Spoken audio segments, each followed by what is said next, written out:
Welcome back to the Stephen A. Smith Show. Before I get on out of here, I had to talk about a story that's very, very important. When the loudest voice in sports media stands before millions of viewers and accuses a professional sports franchise of internal sabotage, the entire athletic landscape stops to pay attention. Stephen A. Smith did not hold back when he leveled an explosive charge against the Indiana Fever ecosystem, claiming that generational sensation Caitlin Clark was being actively restricted, hindered, and quietly sabotaged by the very people tasked with building her success.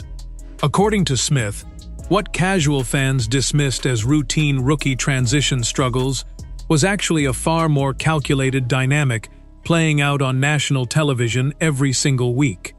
At the center of this controversy stood two pivotal figures, superstar center Aliyah Boston and the strategic leadership under head coach Stephanie White. The claims sent massive shockwaves across sports media, forcing fans, analysts, and casual spectators to re-examine every single possession, every tactical decision, and every subtle interaction on the hardwood. The narrative surrounding Caitlin Clark had already reached unprecedented heights, long before these explosive allegations hit the airwaves. When Clark made her professional debut, she brought a level of national intrigue, economic force, and media attention that the women's professional game had never witnessed in its history. Ticket prices across the country surged by hundreds of percent. Venue capacities were maxed out within minutes of going on sale, and television viewership figures repeatedly smashed records that had stood for decades.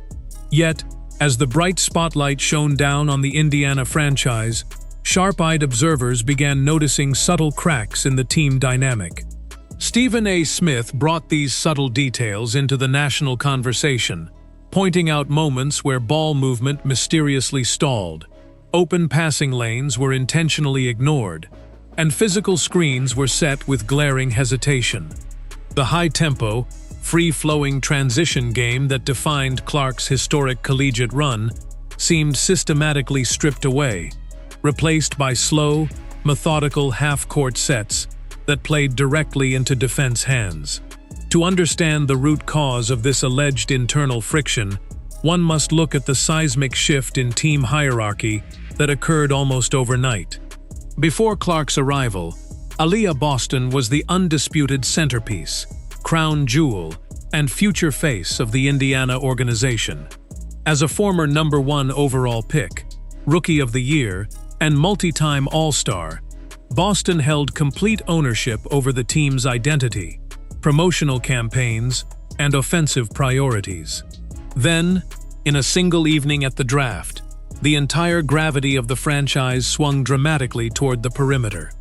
Virtually overnight, every camera in the building focused exclusively on the incoming point guard. Pre-game interviews were dominated by questions regarding the rookie, and major brand endorsements flooded toward a newcomer. For any established elite athlete who spent years working to earn the top spot in an organization, having that spotlight instantly repurposed can create deep psychological tension that inevitably spills over onto the court. As the season progressed, sharp-eyed analysts began dissecting the tactical systems being executed by the coaching staff, including the overarching strategic framework associated with head coach Stephanie White and the leadership group. Instead of building an offensive scheme designed to exploit Clark's unprecedented shooting range and elite court vision, the game plans repeatedly forced her into crowded half-court sets where her space was drastically reduced. Her high-risk, high-reward passing style was met with immediate, public critiques regarding ball security, while her long-range shot attempts were frequently questioned in press conferences as poor shot selection. Critics quickly pointed out that trapping a hyper-aggressive, fast-paced playmaker inside a conservative, slow-moving traditional system was equivalent to restricting a supercharged engine. This sparked an intense media debate.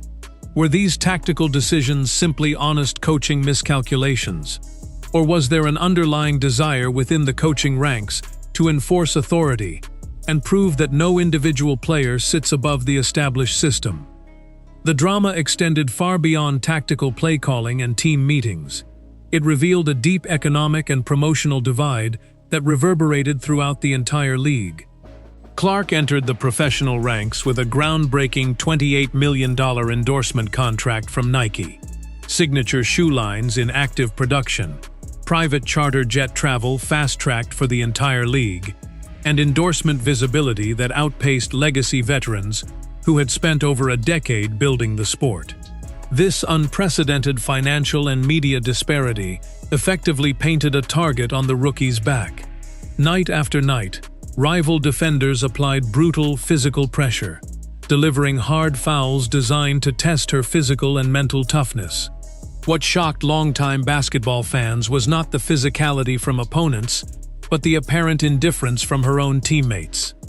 Time after time, when Clark was knocked violently to the hardwood, her teammates walked past without offering a hand to help her up or confronting the opposing player.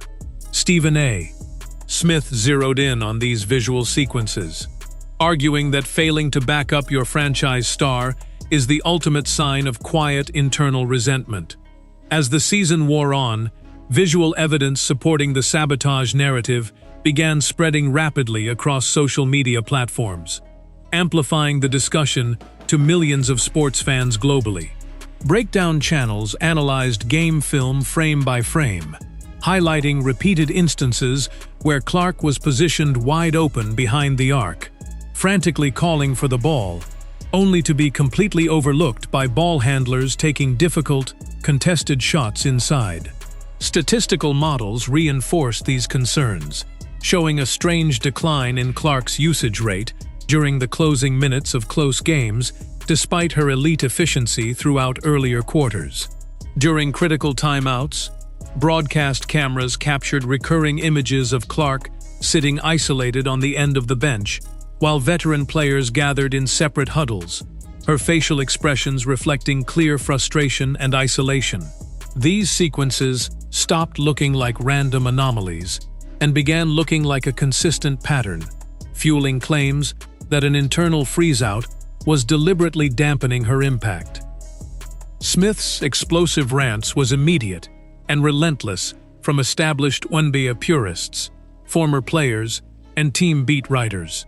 Opposing commentators accused Smith and mainstream sports media of fabricating sensationalized drama to drive television ratings at the expense of team chemistry.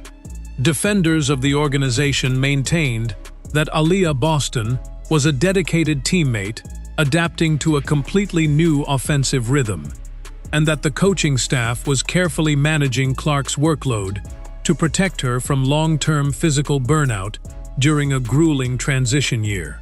Critics argued that male sports analysts were imposing aggressive, toxic narratives onto a young team that simply required natural time to build trust and executing coexistence on the floor. Undeterred by the pushback, Stephen A. Smith doubled down on his platform, confronting his critics head-on during national broadcasts. He pointed out the blatant double standard in sports media, arguing that if an NBA superstar was being systematically looked off by teammates, subjected to passive-aggressive media comments, and placed in restrictive offensive systems, every major analyst would call it out as internal sabotage without hesitation. Smith insisted that giving women's basketball true journalistic respect meant treating it with the same sharp, unfiltered scrutiny applied to any major professional sports league.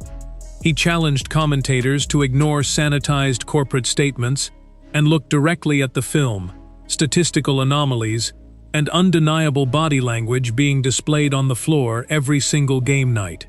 As media scrutiny intensified, the public pressure forced noticeable real-time adjustments on the floor. Pass attempts that had previously been withheld suddenly began reaching Clark in transition, allowing her to push the tempo and orchestrate high-scoring offensive runs. The coaching staff slowly loosened the operational reins, allowing Clark to initiate high pick-and-roll sets from deeper positions, which unlocked elite rolling lanes for Aliyah Boston. When synchronized, the two stars demonstrated moments of sheer dominant potential, showcasing a pick-and-roll tandem that could dictate the future of the league for a decade. Yet, despite these on-court improvements, observers noted that underlying micro-tensions never completely disappeared, as every missed pass, frustrated gesture, or strategic benching continued to be dissected by a massive global audience. This unfolding drama highlights a monumental shift in how modern professional sports function in the era of viral media and massive personal branding. When an individual athlete enters an established league with an audience and economic value that eclipses traditional team structures, decades-old locker room hierarchies are thrown into complete disarray. The Indiana franchise found itself caught in a historic push and pull between legacy team culture and the demands of modern superstardom. The battle for leadership, recognition, and tactical dominance inside the building became every bit as intense as the games played on the court, creating a high-stakes environment where every strategic choice carried national, financial, and promotional consequences. The story of Caitlin Clark's professional journey is far more complex than a standard rookie adaptation period. It represents a dramatic intersection of corporate power shifts, athlete jealousy, media friction, and internal organizational conflict. Whether viewers side with Stephen A.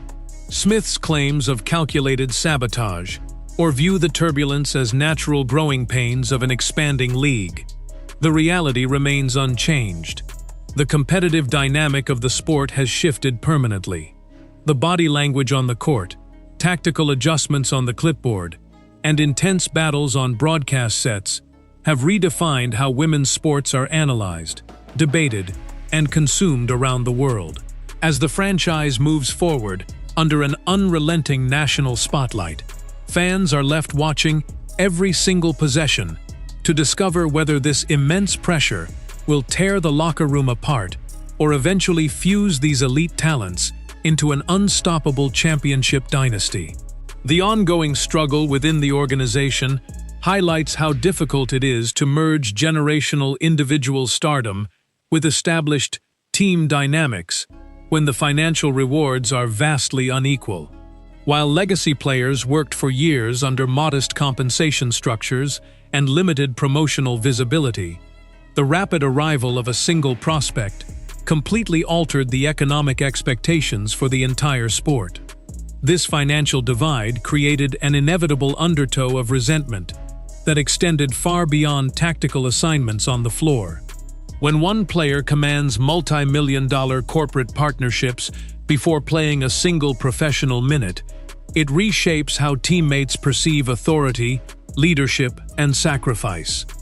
The tension witnessed on the court was merely the visible reflection of an economic dynamic that fractured traditional locker room equality. Tactically, the battle between running a fast break, perimeter-oriented offense, and maintaining a traditional half-court post system continues to serve as the main flashpoint of this debate. For years, professional teams relied on methodical post touches, set plays, and structured defensive grinding to win games.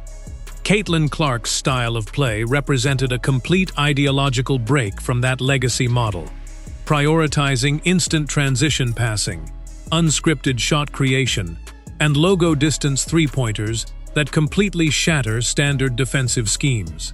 When coaches attempt to force a player with that unique skill set into a rigid, set-play system, it neutralizes her greatest advantages while exposing her to defensive traps. This strategic conflict raised valid questions about whether established coaches are truly willing to adapt their personal philosophies to maximize revolutionary talents, or if they would rather restrict those talents to maintain complete control over the team's identity. The role of sports media in magnifying these internal team dynamics cannot be overstated in today's digital environment.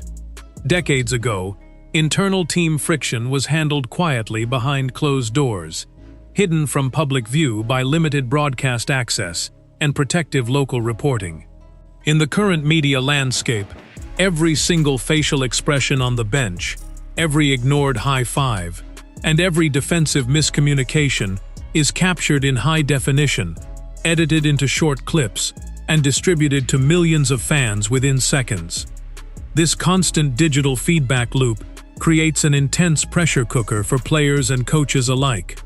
When an analyst of Stephen A. Smith's reach highlights a missed screen or a quiet huddle moment, it transforms standard on-court mistakes into national headlines, forcing players to address media narratives that would have otherwise passed unnoticed in previous eras. Furthermore, the physical intensity directed toward rookie stars has become one of the defining talking points of modern sports analysis. Historically, every generational prospect who entered a professional league faced aggressive initiation rites from veteran players seeking to establish physical dominance and respect. From hard fouls to aggressive verbal taunting, veterans use physical play to test a newcomer's resolve. However, the line between normal physical competition and personal targeting becomes blurred when a player's own teammates refrain from stepping in to offer support. In traditional team sport environments, an aggressive foul against a franchise cornerstone is immediately met with a strong physical response from teammates, enforcing protection. When that protective response is absent, it sends a clear message throughout the league that the superstar is standing alone on an island, further fueling theories of internal division. As the debate over player chemistry and tactical sabotage continues to evolve, the operational future of the organization hangs in a delicate balance. Front offices operating in high-profile sports markets must balance short-term competitive goals with long-term brand sustainability. If internal friction between key stars persists, team executives are eventually forced to make definitive roster choices, prioritizing one player's long-term future over another. Building a cohesive, championship-caliber roster requires absolute trust, aligned incentives, and a shared strategic vision between players, coaching staff, and executive leadership. Without that alignment, even the most talented individual core will eventually fracture under the relentless weight of internal discontent and public scrutiny.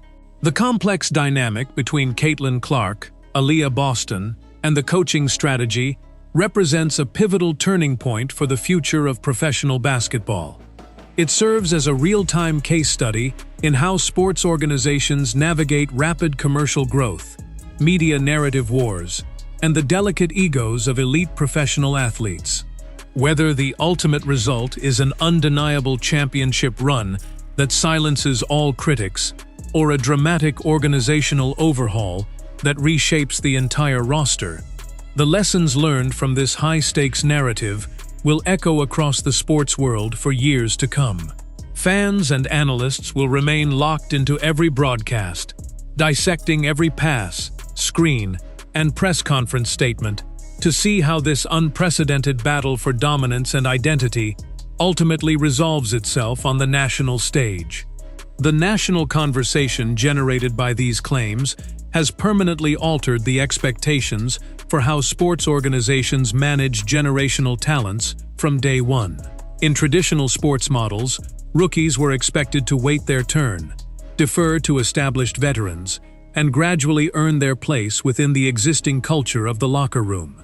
But when a rookie enters the professional space bringing millions of active viewers, massive corporate backing, and complete media domination, the traditional rules of player hierarchy no longer apply. The challenge facing modern sports franchises is learning how to integrate hyper-popular individual talents into existing team frameworks without alienating veteran stars who laid the foundation for the league's survival. The Indiana situation stands as the premier example of this modern structural challenge, exposing the friction that occurs when legacy operational methods collide directly with modern media dynamics. Looking closely at the statistical trends over the course of the season, the shifts in player involvement offer a clear blueprint of how internal adjustments were made under intense national scrutiny. In early season matchups, statistical records showed a distinct lack of high-frequency pass exchanges between the perimeter and the post, leading to predictable offensive possessions and higher turnover rates. As public commentary from major networks intensified, those pass exchange metrics shifted noticeably, resulting in a higher volume of direct assists, open perimeter opportunities, and dynamic pick-and-roll conversions. This statistical evolution proves that while media commentary is often dismissed by teams as meaningless outside noise, intense public scrutiny can actively force professional organizations to adjust their on-court tactics and operational priorities in real time. The dynamic between Aliyah Boston and Caitlin Clark will remain one of the most closely monitored player pairings in recent sports history. Both athletes possess rare, generational skill sets that, when fully aligned, complement each other perfectly on the floor. Boston's elite interior defense, rebounding, and powerful post-scoring provide the perfect baseline for Clark's elite court vision, transition speed, and unlimited shooting range. If the two stars can successfully navigate the external media pressure, ignore personal promotional disparities, and establish genuine trust, they have the physical capacity to dominate the professional landscape for the next decade. However, achieving that level of dynamic chemistry requires setting aside personal grievances and rejecting the narrative that one player's success must come at the expense of the other's legacy. Ultimately, the claims raised by Stephen A. Smith opened a critical dialogue about accountability, transparency, and reporting standards in modern sports coverage. By treating internal team friction, strategic missteps, and player body language with unvarnished criticality, sports analysts have fundamentally raised the bar for how women's professional sports are covered by mainstream networks. The intense interest surrounding every game, every press conference, and every social media interaction demonstrates that fans are deeply invested in the authentic, unscripted drama of high-stakes professional athletics. As the franchise continues its journey under the spotlight, every tactical move will be evaluated not just for its immediate on-court result, but for what it reveals about the complex human dynamics operating beneath the surface of elite competitive sports.